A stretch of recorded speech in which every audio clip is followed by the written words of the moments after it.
Salut à tous, on se retrouve aujourd'hui pour parler du FC Barcelone en ce mercredi 24 mai. On commence bien évidemment avec le match du Barça hier du côté de Valladolid et c'est de nouveau une défaite pour le Barça. On peut dire le Barça en roue libre totale sur cette fin de saison. Donc une défaite 3-1, le Barça était mené quand même 3-0 heureusement. Lewandowski a sauvé l'honneur côté FC Barcelone avec un but en fin de match, mais voilà, nouvelle défaite et surtout encore 3 buts pris. C'est vrai que le Barça encaisse beaucoup de buts en cette fin de saison. N'oubliez pas qu'en début de saison, les gars, la défense était énorme et là vraiment c'est la porte ouverte aux buts pris. C'est dommage les gars quand même de finir cette fin de saison, même si le titre est déjà acquis, on va dire, voilà, d'être en roue libre totale comme ça. Il y avait des records, je pense, à aller chercher pour cette fin de saison. Donc les stats de la partie, pourtant le Barça a eu beaucoup de possession de balles, 70% de possession de balles, 16 tirs, 6 tirs cadrés, seulement un but, il y a eu comme 5 arrêts du gardien de Valladolid, alors que Valladolid est efficace, 4 tirs cadrés, 3 buts pour cette équipe à domicile.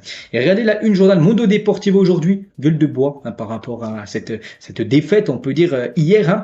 Et Xavi l'a dit, c'est difficile pour nous de préparer ces matchs maintenant que l'objectif est déjà atteint, bien sûr, d'avoir remporté la Liga. Ces résultats sont le résultat de notre manque de tension, mais nous avons quand même essayé, nous avons eu des occasions franches en première mi-temps, mais nous avons chuté en seconde. C'est quand il n'y a plus d'enjeu, voilà, le Barça laisse totalement, il n'y a même plus de raison, on a l'impression de regarder les matchs, parce que le Barça, on a l'impression qu'ils ne jouent plus leur match, et c'est dommage, voilà, il faut quand même finir la saison, comme j'ai dit, il y avait des records à aller chercher. Pour l'instant, le Barça est en train de laisser aller cette fin de saison, mais bon, l'objectif de remporter la Liga, c'était l'objectif prioritaire, l'objectif a été bien évidemment atteint, il ne faut pas l'oublier, toujours avec Xavi. Donc j'ai parlé avec Koundé, j'ai été très clair avec lui, il sait que les médias font beaucoup de bruit, il n'y a pas de problème, on parlera tout à l'heure de Jules Koundé. Nous voulions gagner, nous avons eu nos chances et Massip a été exceptionnel, le gardien de cette équipe de Valladolid. Nous devons mieux jouer, je ne suis pas en colère, mais je n'aime pas perdre et nous venons de perdre 2 matchs de suite, ça c'est vrai. Et je suis surpris que la suspension de Vini a été retirée, il y a une agression et c'est incontestable, on parlera aussi tout à l'heure du cas Vini Junior, mais nous on revient sur ces 2 défaites d'affilée, au samedi soir au Camp Nou contre la Real Sociedad, une défaite 2-1, puis là 3-1 contre Valladolid, 5 buts encaissés quand même sur les 2 derniers matchs, mais pas que le Barça avec encaissé très peu de buts. Regardez les gars, le Barça sur ses 33 premiers matchs en Liga cette saison, c'était seulement 11 buts concédés. Et là, sur ces plutôt 3 derniers matchs, c'est 7 buts concédés. Donc, la défense, c'est aussi laisser passer. Là, vraiment, en plus, Araujo manque beaucoup la défense et ça se ressent. Donc, c'est dommage. Je dis, là, il y avait vraiment des records à les chercher. Puis là, t'es en train de tout perdre, on va dire, les records. Et tu peux perdre, mais en donnant cette impression. Donc, absolument pas professionnel. C'est vrai que c'est dommage, les gars. C'est vrai que même les supporters sont vraiment déçus de cette fin de saison du côté du Barça, que les joueurs ne soient plus du tout impliqué, c'est qu'il y a le titre, mais voilà, le Barça doit montrer que c'est la meilleure équipe, et même s'il n'y a plus beaucoup d'enjeux pour le Barça, avec le titre est déjà acquis, faire des meilleures prestations, parce que là, ça devient très critique. Le Real Valladolid n'était pas entré à la mi-temps avec une avance de 2 buts contre Barcelone dans un match depuis 1956, pour montrer, il menait 2-0 à la mi-temps, et c'était jamais arrivé dans leur histoire depuis 56, où ils menaient de plus 2 par rapport au Barça. Donc voilà, le laisser aller, on va dire, du FC Barcelone, et le Barça concède 2 buts ou plus dans 3 matchs consécutifs de la Liga pour la première fois depuis 2019. Donc c'est aussi, bien sûr, c'est une catastrophe, surtout niveau défense, qui était le gros point fort de cette saison, à côté Blaugrana. Et le meilleur buteur contre le Barça en Liga cette saison est le Barça lui-même, avec ses propres buts contre son camp de Koundé, Araujo et Christensen. C'est Christensen seulement au bout de 80 secondes de jeu à peu près hier, il a marqué un but contre son camp. Et voilà, ça fait déjà quand même le 3e joueur en Liga cette saison du Barça qui a marqué un but contre son camp. Ça fait quand même aussi beaucoup. Le 11 du Barça hier, c'est qu'il a fait énormément tourner, quand même Xavi, vu qu'il avait donné plus de minutes par rapport à ceux qui jouent peu, comme Pablo Touré, qui a commencé titulaire. N'oubliez pas qu'avant ce match, il a joué seulement 58 minutes cette saison en Liga, donc hier il a démarré titulaire. Sinon, bon, l'équipe après, à part Marcos Alonso qui est pas non plus tout le temps titulaire, sinon il y avait comme Lewandowski, il y avait Frenkie de Jong, il y avait Rafinha, il y avait Baldé, voilà, il y avait comme quasiment que des joueurs cadres, et malgré ça, quand même, le Barça a pris la foudre, on peut dire, du côté de Valladolid. Frenkie de Jong, il a dit, nous voulons terminer la saison avec un bon feeling. Voilà, ce serait bien maintenant de finir au moins avec 2 victoires sur les 2 dernières journées de la Liga. Et toujours avec lui, nous avons mal joué, mais il faut passer au prochain match. Nous sommes le Barça, nous devons toujours gagner, ça c'est vrai. C'est un honneur d'avoir porté le brassard de capitaine, parce qu'il a porté le brassard de capitaine en fin de match, parce que De Jong prend le brassard suite au remplacement de Ter Stegen et Sergi Roberto. Donc les 2 autres capitaines dans la hiérarchie qui sont devant Frenkie de Jong sont sortis, et du coup c'était lui maintenant qui devait porter le brassard. C'est la première fois qu'il a porté ce brassard de capitaine. Il a dit, je suis si fier de porter ce brassard de capitaine, de représenter, on va dire, le FC Barcelone. On va parler d'Alejandro Balde. Donc 50e match, il a joué son 50e match avec le FC Barcelone hein, à seulement 19 ans, bien sûr, qui continue, on espère le plus longtemps possible du côté du club blaugrana. On va parler du jeune Pablo Torre. Hein. Je suis heureux d'avoir été dans le 11 de départ. Il est très heureux d'avoir du temps de jeu hein, parce qu'on sait que depuis le début de saison, hein, seulement 58 minutes, il avait eu. Hein. Et toujours avec lui, hein, donc les plus jeunes joueurs de Barcelone à faire leur début en Liga en tant que titulaire sous Xavi. Donc Pablo Torre à 20 ans et 50 jours. On peut voir qu'Abdé aussi, lui c'était la saison dernière, 19 ans et 345 jours. Et Alcomatch à 17 ans et 218 jours.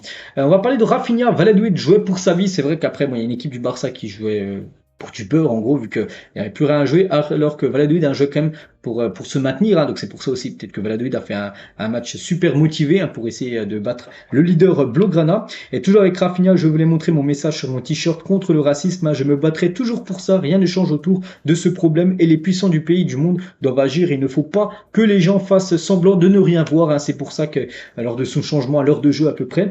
Donc il a enlevé son maillot et on a pu voir un maillot où il avait écrit quelque chose. Hein. Tant que la couleur de peau comptera plus que la couleur des yeux, nous aurons la guerre. Hein. Voilà le magnifique t-shirt. Hein, pour apporter son soutien tout simplement à Vini Junior hein, par rapport, vous savez, à ce qu'a été victime à Vini Junior dimanche dernier du côté de Valence. Donc voilà le beau soutien on peut dire hein, de Rafinha vers son compatriote brésilien et Vini Junior hein, sur son compte, sur ses réseaux sociaux en gros. Donc il a relayé bien sûr les photos de Rafinha et c'est un raciste donc raciste tous unis ouais, contre le racisme. Voilà la banderole qu'il y avait avant cette rencontre hier. Et Xavi les gars par rapport à ça je suis surpris parce que là on parle pas du racisme, on parle plutôt du carton rouge hein, qu'a eu Vini Junior hein. Donc il a dit je suis surpris que le carton rouge de Vini a été retiré parce que c'est officiel hein, Vini qui avait pris un rouge. Donc la Liga en gros a retiré en gros le rouge qu'a pris Vini hein. Et pour Xavi il comprend pas. Je suis surpris que le carton rouge de Vini a été retiré par la Liga. Il a agressé son adversaire, ce qui est indéniable et incontestable. Hein. J'ai clairement exprimé ma position sur le racisme, mais je ne pense pas que le carton rouge ait quoi que ce soit à avoir avec cette histoire. Donc il comprend pas bien sûr et le Barça quasiment pris au scandale. Voilà pourquoi Vini son rouge est enlevé alors que des joueurs comme Lewandowski les gars qui avaient fait peut-être moins que Vini hein, avec la petite tapette. Donc lui a gardé les 3 matchs de suspension. Donc un journaliste il a dit l'un s'est fait retirer sa suspension, parlons de Vini, et l'autre a eu une suspension de 3 matchs, hein, en parlant tout simplement de Lewandowski quand il avait fait ça, je crois, je me souviens, à l'arbitre à son niveau, il avait pris 3 matchs de suspension. Donc Vini voit sa suspension retirée, Valence est sanctionné, alors que Lewandowski a une suspension de 3 matchs il y a quelques mois, que l'Espagnol n'a pas été sanctionné pour avoir envahi le terrain par ses fans. Hein. Donc Vini a été expulsé jeudi. Donc voilà, alors que Manzano lui avait mis 3 matchs de suspension, carton rouge, et ce carton rouge n'avait pas été retiré, alors que celui de Vini a été retiré, bien sûr, hein, du côté du Barça, ça passe pas du tout. Et Juan Laporta, le mois dernier, le président du Barça, il a dit, hein, le Real Madrid a toujours été considéré comme l'équipe royale proche du pouvoir. Donc en gros c'est peut-être voilà, d'après ce qu'il peut dire en gros ils sont aidés par l'arbitrage et c'est peut-être pour ça que la Liga a retiré le carton rouge de Vini Junior hein, d'après Juan Laporta. Bref on revient à nouveau au match hein. Lewandowski sécurise quasiment le Pichichi, donc Pichichi meilleur buteur du championnat de Liga, 23 buts pour lui en Liga cette saison, il compte 6 longueurs d'avance sur Karim Benzema, c'est avec son nouveau but hier hein, bon, il a perdu mais c'est lui qui marque le but côté Blaugrana, donc le trophée Pichichi, donc meilleur buteur de la Liga quasiment acquis on peut dire pour Lewandowski. On va féliciter Iñaki Peña hein, qui a fait ses débuts en Liga.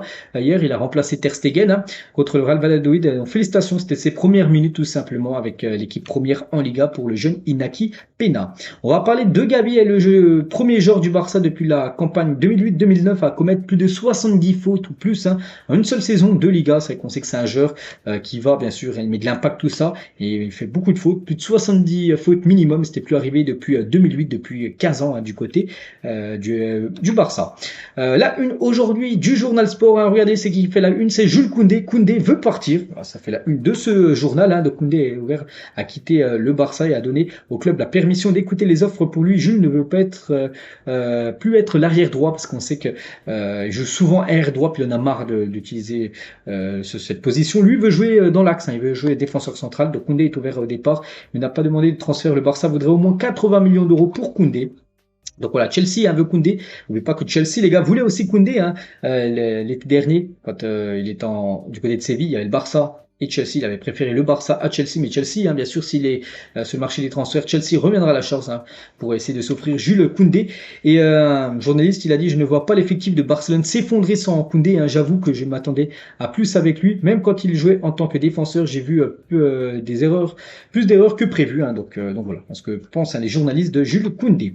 On va parler tiens, d'un défenseur droit qui pourrait être une option vu que Koundé ne veut plus jouer défenseur droit. C'est Cancelo et la cible numéro 1 de Barcelone pour le poste d'arrière droit la saison prochaine. Hein. C'est vrai que Cancelo est beaucoup sollicité. On voit beaucoup dans les rumeurs de transfert du côté du FC Barcelone, hein, les alternatives du Barça. Donc il y a Cancelo, donc il y a Foyth hein, aussi, Frimpong ou même Arnaud Martinez, hein, mais elles sont presque impossibles car le Barça devrait payer des frais de transfert pour eux. L'avantage avec Cancelo est qu'il pourrait le signer en prêt, hein, comme c'était le cas du côté du Bayern. Il arrivait en prêt, c'est un prêt avec une option d'achat, mais bien sûr le Bayern ne l'a pas acheté. Ça pourrait être la même chose pour le Barça, c'est pour ça que c'est intéressant avec Cancelo. En plus c'est un top player, donc pour moi ce serait le joueur parfait pour occuper ce poste de latéral droit saison prochaine. Vous voulez signer au Barça Fabrizio Diaz, hein, un joueur beaucoup cité, on va dire, du côté du Barça. Ça serait beau, bien sûr. Hein, il a rigolé. Voilà, c'est ce genre les gars qui aimerait tout simplement jouer dans le futur du côté du FC Barcelone, c'est un joueur uruguayen. La saison de Pedri est terminée, il souffre d'un certain confort et le club ne prendra aucun risque. Hein. Donc il n'a pas joué hier, il ne jouera pas non plus pour les 2 prochains matchs de Liga. Il ne jouera pas aussi le match contre Vissel Kobe, le match amical, il ne jouera pas non plus avec l'Espagne pour dire comment la finale four de la Ligue des Nations. Pour la fin de saison, en espérant qu'il se repose et qu'il revienne à 100% pour la saison prochaine. C'est vrai qu'il a vécu pas mal de blessures. Le joueur Pedri, bon rétablissement à lui. La signature de Vitor Roque est entre les mains de Deco qui estime que le Barça peut le signer pour 30 millions d'euros plus variable. Hein. Donc si le Barça signe Vitor Roque, Ferran Torres quittera le club. Hein. Donc voilà ce qui se dit hein, par rapport au jeune Vitor Roque. Le plan de viabilité de Barcelone comprend la vente de Fati. N'oubliez pas que le Barça a envoyé le plan de viabilité à la Liga pour que ça soit accepté ou non. Hein. Et dans ce plan, les gars, le Barça a mis hein, des choses qu'ils devront faire. Et en gros, ils ont mis que Ansu Fati sera vendu, bien sûr, si le plan est accepté par la Liga. Jordi Alba, encore des doutes sur son avenir. Il change souvent d'avis. Un coup, il veut rester jusqu'à la fin de son contrat en 2024. Un coup, il veut partir et tenter une autre aventure. Pour l'instant, c'est pas ce qu'il va faire Jordi Alba. Après, le mieux, bien sûr, je pense, hein, ce serait un départ. Que doit faire le Barça avec certains joueurs? Tiens, donc Marco Alonso, Kessié, Ferran Torres ou Ansu Fati. Donc c'est simple, les gars. Soit le garder, soit ne pas le garder. On peut voir à chaque fois un sondage. Donc, on va voir un joueur par joueur. Donc, tout d'abord, moi, bien sûr, j'ai mis mon vote. Donc, Marcos Alonso, la plupart des supporters, 88% des supporters du Barça ne pas le garder. En gros, il faudrait le vendre hein, l'été prochain. Concernant Kessié, donc moi j'ai mis le garder. Et la plupart des supporters aussi ont mis garder. 62% des supporters Blaugrana ont mis vaut mieux le garder, hein, Franck Kessié, que le vendre. Hein. Ferran Torres, soit le garder, soit le vendre. Donc là, 92% des supporters, faut vendre Ferran Torres. Hein, donc voilà, de toute façon, il doit avoir des départs. Et Ferran Torres, voilà, il y a beaucoup de supporters qui veulent qu'il ne soit plus Blaugrana saison prochaine. Ansu Fati, la plupart aussi souhaitent le vendre, hein, 61% souhaitent le vendre contre seulement 38 pour le garder. Et les autres joueurs, tiens, comme Sergio Roberto, Jordi Alba, qu'on parlait aussi juste avant, et aussi Eric Garcia. Donc là, la même chose, on va regarder ce qu'a voté les fans du Barça. Donc Sergio Roberto, ne pas le garder, hein, il faudrait le vendre. Jordi Alba, il faudrait non plus pas le garder. Et aussi Eric Garcia, il faudrait pas le garder. Voilà, en gros, il faut garder sur tous ces joueurs-là seulement Franck Kessié, sinon tous les autres joueurs, hein, il faudrait les vendre. On verra, parce que là, c'est seulement l'opinion, on va dire, des fans du Barça. Maintenant, bien sûr, c'est la direction qui prendra les décisions, on va dire, finales. Donc voilà, les gars, ce qu'il va dire aujourd'hui. J'espère que ça vous a plu. On se retrouve demain pour le prochain épisode sur le Barça. Bonne journée à vous et à demain.